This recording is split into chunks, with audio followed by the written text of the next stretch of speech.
ओम शांति। आज है 14 जून 2025 की साकार मुरली है। बाबा बोले, मीठे बच्चे, तुम्हें अब ज्ञान का तीसरा नेत्र मिला है, इसलिए अब तुम्हारी आँख किसी में भी डूबनी नहीं चाहिए। आज का प्रश्न है, जिन्हें पुरानी दुनिया से बेहद का वैराग्य होगा, उनकी निशानी क्या होगी? उत्तर है, वो अपना सब कुछ बाप को अर्पण कर देंगे। हमारा कुछ भी नहीं।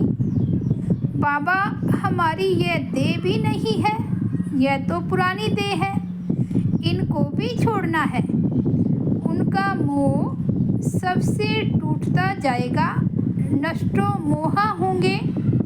उनकी बुद्धि में रहता है कि यहाँ का कुछ भी काम नहीं आना है, क्योंकि यह सब हद का है। ओम शांति। बाप बच्चों को ब्रह्मांड और सृष्टि चक्र के आदि मध्य अंत का ज्ञान सुना रहे हैं, जो और कोई भी सुना नहीं सकते। एक गीता ही है जिसमें रायों का वर्णन है। भगवान आकर नर से नारायण बनाते हैं। ये सिवाय गीता के और कोई शास्त्र में नहीं है। यह भी बाप ने बताया है। कहते हैं, मैंने तुमको राजयोग सिखाया था, ये समझाया था कि यह ज्ञान कोई परंपरा नहीं चलता है। बाप आकर एक धर्म की स्थापना करते हैं, बाकी और सब धर्म विनाश हो जाते हैं। कोई भी शास्त्र आदि परंपरा नहीं चलते, और जो धर्म स्थापन करने आते हैं, उस समय कोई विनाश नहीं होता। जो सब खलास हो जाए। भक्ति मार्ग के शास्त्र पढ़ते ही आते हैं। इनका ब्राह्मण धर्म का भल शास्त्र है गीता, परंतु वह भी भक्ति मार्ग में ही बनाते हैं, क्योंकि सतयुग में तो कोई शास्त्र रहता ही नहीं, और धर्मों के समय विनाश तो होता ही नहीं। पुरानी दुनिया खत्म होनी नहीं, जो फिर नहीं हो वही चलती आती है। अभी तुम बच्चे समझते हो ये पुरानी दुनिया खत्म होनी है। हमको बाप पढ़ा रहे हैं। गायन भी एक गीता का ही है। गीता जयंती भी मनाते हैं। वेद जयंती तो है नहीं। भगवान एक है तो एक की ही जयंती मनानी चाहिए।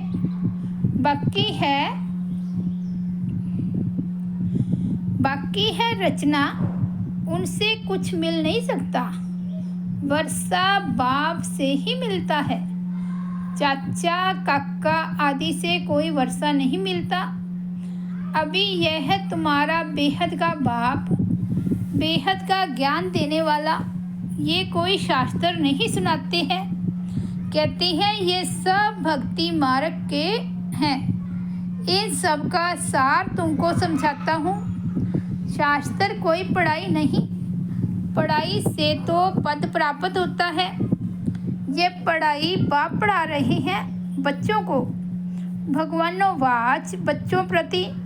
फिर 5000 वर्ष बाद भी ऐसे ही होगा। बच्चे जानते हैं हम बाप से रचता और रचना के आदि मध्य अंत को जान गए हैं। यह कोई और तो समझा न सके सिवाय बाप के। इस मुख कमल से सुनाते हैं। ये भगवान का लोन लिया हुआ मुख है, जिसको गौमुख भी कहते हैं। बड़ी माता है ना, इनके मुख से ज्ञान के वर्षंस निकलते हैं, न कि जल आदि। भक्ति मार्ग में फिर गौ मुख से जल दिखा दिया है। अभी तुम बच्चे समझते हो भक्ति मार्ग में क्या क्या करते हैं। कितना दूर गौमुख आदि पर जाते हैं पानी पीने। अभी तुम मनुष्य से देवता बन रहे हो, यह तो जानते हो। बाप कल्प कल्प आकर मनुष्य से देवता बनाने के लिए पढ़ाते हैं। देखते हो कैसे पढ़ा रहे हैं। तुम सबको यह बतलाते हो भगवान हमें पढ़ा रहे हैं। कहते हैं माँ मेकम याद करो तो तुम्हारे विक्रम विनाश हो जाए। तुम जानते हो सतयुग में थोड़े मनुष्य होते हैं, कलयुग में कितने ढेर मनुष्य हैं। बाप आकर के आदि सनातन देवी देवता धर्म की स्थापना कर रहे हैं। हम मनुष्य से देवता बन रहे हैं। मनुष्य से देवता बनने वाले बच्चों में दैवी गुण दिखाई देंगे। उनमें क्रोध का अंश भी नहीं होगा। अगर कभी क्रोध आ गया तो झट बाप को लिखेंगे, बाबा आज हमसे यह भूल हो गई, हमने क्रोध कर लिया, विक्रम कर लिया। बाप से तुम्हारा कितना कनेक्शन है, बाबा क्षमा करना। बाप कहेंगे क्षमा आदि होती नहीं, बाकी आगे के लिए ऐसी भूल नहीं करना। टीचर कोई क्षमा नहीं करते हैं, रजिस्टर दिखाते हैं तुम्हारे मैनर्स अच्छे नहीं हैं। बेहद का बाप भी कहते हैं तुम अपने मैनर्स देख रहे हो। रोज़ अपना पोता मिल देखो, किसको दुख तो नहीं दिया, किसको तंग तो नहीं किया। दैवी गुण धारण करने में टाइम तो लगता है ना। देह अभिमान बड़ा ही मुश्किल से टूटता है। जब अपने को देही समझे तब बाप से भी लव हो जाए, नहीं तो देह के कर्म बंधन में ही बुद्धि लटकी रहती है। बाप कहते हैं तुमको शरीर निर्वाह अर्थ कर्म भी करना है, उनसे टाइम निकाल सकते हो। भक्ति के लिए भी टाइम निकालते हैं ना। मीरा श्री कृष्ण की ही याद में रहती थी ना। पुनर्जन्म तो यहाँ ही लेती गई। अभी तुम बच्चों को इस पुरानी दुनिया से वैराग्य आता है। जानते हैं इस पुरानी दुनिया में फिर पुनर्जन्म लेना ही नहीं है, दुनिया ही खत्म हो जाती है। ये सब बातें तुम्हारी बुद्धि में है। जैसे बाबा में ज्ञान है वैसे बच्चों में भी है। ये सृष्टि का चक्र और कोई की बुद्धि में नहीं है। तुम्हारे में भी नंबरवार हैं जिनकी बुद्धि में यह रहता है ऊंचते ऊंच पतित पावन बाप है, वे हमको पढ़ाते हैं। यह भी तुम ही जानते हो। तुम्हारी बुद्धि में सारा 84 का चक्र है। स्मृति रहती है अभी इस नरक में यह अंतिम जन्म है। इनको कहा जाता है रौरव नरक। बहुत गंध है, इसलिए सन्यासी लोग घर बार छोड़ जाते हैं। वह हो जाती है शारीरिक बात। तुम सन्यास करते हो बुद्धि से, क्योंकि तुम जानते हो हमको अभी वापस जाना है। सबको भूलना पड़ता है। ये पुरानी छीछी दुनिया खत्म हुई पड़ी है। मकान पुराना होता है, नया बनकर तैयार होता है तो दिल में आता है ना, ये मकान टूट ही जाएगा। अभी तुम बच्चे पढ़ रहे हो ना, जानते हो नई दुनिया की स्थापना हो रही है। अभी थोड़ी देरी है, बहुत बच्चे आकर पढ़ेंगे। नया मकान अभी बन रहा है, पुराना टूटता जा रहा है। बाकी थोड़े दिन हैं। तुम्हारी बुद्धि में यह बेहद की बातें हैं। अब हमारी इस पुरानी दुनिया से दिल नहीं लगती है।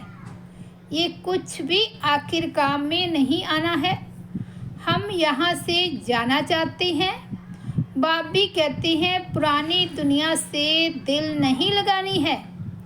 मुझ बाप को और घर को याद करो तो विक्रम विनाश होंगे, नहीं तो बहुत सजाएं खाएंगे, पद भी भ्रष्ट हो जाएगा।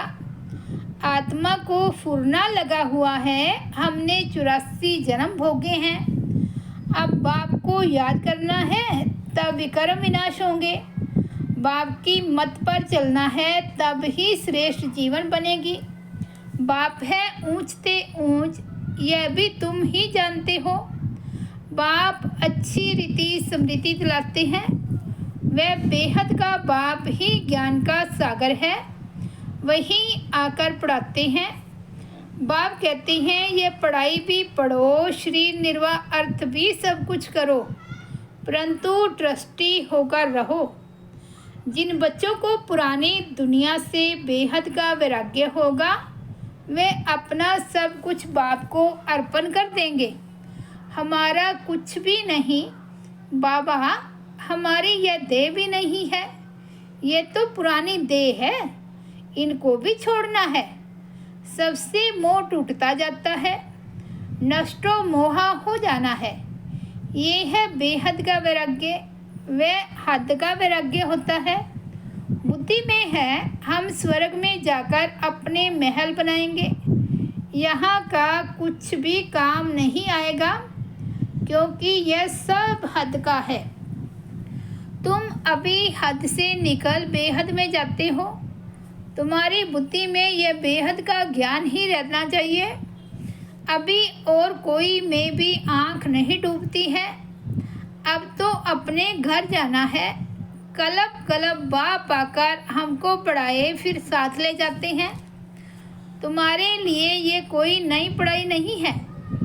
तुम जानते हो कलब कलब हम पढ़ते हैं, तुम्हारे में भी नंबरवार हैं। सारी दुनिया में कितने ढेर मनुष्य हैं, परंतु तुम थोड़े ही जानते हो। आहिस्ते आहिस्ते ये ब्राह्मणों का झाड़ वृत्ति को पाता रहता है। ड्रामा प्लान अनुसार स्थापना होनी ही है।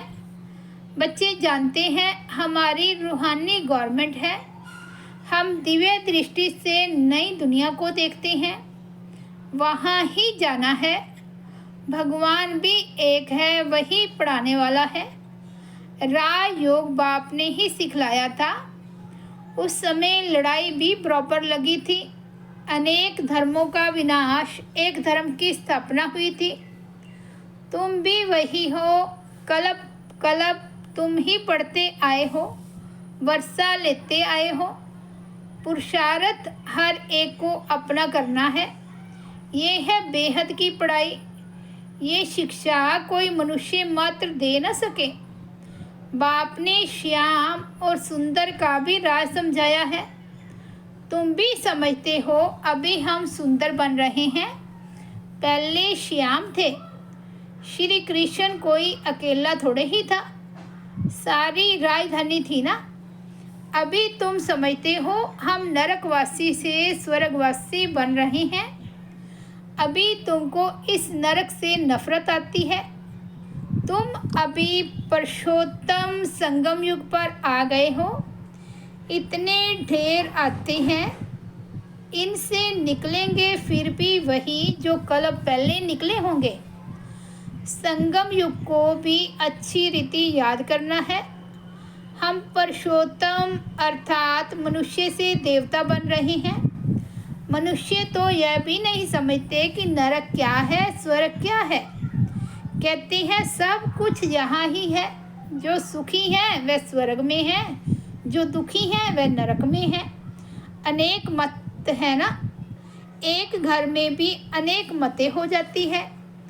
बच्चों आदि में मोह की रग है, वह टूटती नहीं। मोहवश कुछ समझते थोड़े ही हैं कि हम कैसे रहते हैं। पूछते हैं बच्चे की शादी कराएं, परंतु बच्चों को यह भी लॉ नियम समझाया जाता है कि तुम स्वर्गवासी होने के लिए एक तरफ नॉलेज ले रहे हो, दूसरे तरफ पूछते हो उनको नरक में डालें। पूछते हो तो बाबा कहेंगे जाकर करो। बाबा से पूछते हैं तो बाबा समझाते हैं इनका मोह है, अब ना करेंगे तो भी अवज्ञा कर देंगे। बच्ची की तो करानी ही है, नहीं तो संग दोष में खराब हो जाती है। बच्चों को नहीं करा सकते, परंतु हिम्मत चाहिए ना। बाबा ने इनसे एक्ट कराया ना, इनको देखकर फिर और करने लग पड़े। घर में भी बहुत झगड़े लग पड़ते हैं। ये है ही झगड़ों की दुनिया, कांटों का जंगल है ना, एक दो को काटते रहते हैं। स्वर्ग को कहा जाता है गार्डन, ये है जंगल। बाप आकर कांटों से फूल बनाते हैं, कोई विरले निकलते हैं। प्रदर्शनी में भल हाँ हाँ करते हैं, परंतु समझते कुछ भी नहीं। एक कान से सुनते हैं और दूसरे से निकाल देते हैं। राजधानी स्थापन करने में टाइम तो लगता है ना। मनुष्य अपने को कांटा समझते थोड़े ही हैं। इस समय सूरत मनुष्य की है, परंतु सीरत बंदर से भी बदतर है। परंतु अपने को ऐसा समझते नहीं, तो बाप कहते हैं अपनी रचना को समझाना है। अगर नहीं समझते हैं तो फिर भगा देना चाहिए, परंतु वह ताकत चाहिए ना। मोह का कीड़ा ऐसा लगा रहता है जो निकल ना सके। यहाँ तो नष्टो मोह बनना है, मेरा तो एक दूसरा ना कोई। अब बाप आया है लेने के लिए, पावन बनना है, नहीं तो बहुत सजा खाएंगे, पद भी भ्रष्ट हो जाएगा। अब अपने को सतो प्रधान बनाने का ही फुरना लगा हुआ है। शिव के मंदिर में जाकर तुम सब जा सकते हो। भगवान ने भारत को स्वर्ग का मालिक बनाया था, अब वे फिर से बना रहे हैं। कहते हैं सिर्फ माम एकम याद करो। अच्छा, मीठे मीठे सिकिलदे बच्चों प्रति माता पिता बाप दादा का याद प्यार और गुड मॉर्निंग। रूहानी बाप की रूहानी बच्चों को नमस्ते। हम रूहानी बच्चों की रूहानी बाप दादा को याद प्यार, गुड मॉर्निंग और नमस्ते। धारणा के लिए मुख्य सार, फर्स्ट पॉइंट है, इस पुरानी दुनिया से बेहद का वैरागी बन अपना सब कुछ अर्पण कर देना है। हमारा कुछ भी नहीं, यह देह भी हमारी नहीं, इससे मोह तोड़ नष्टो मोह बनना है। सेकंड पॉइंट है, कभी भी ऐसी कोई भूल नहीं करनी है जो रजिस्टर पर दाग लग जाए। सर्व दैवी गुण धारण करने हैं, अंदर क्रोध का जरा भी अंश न हो।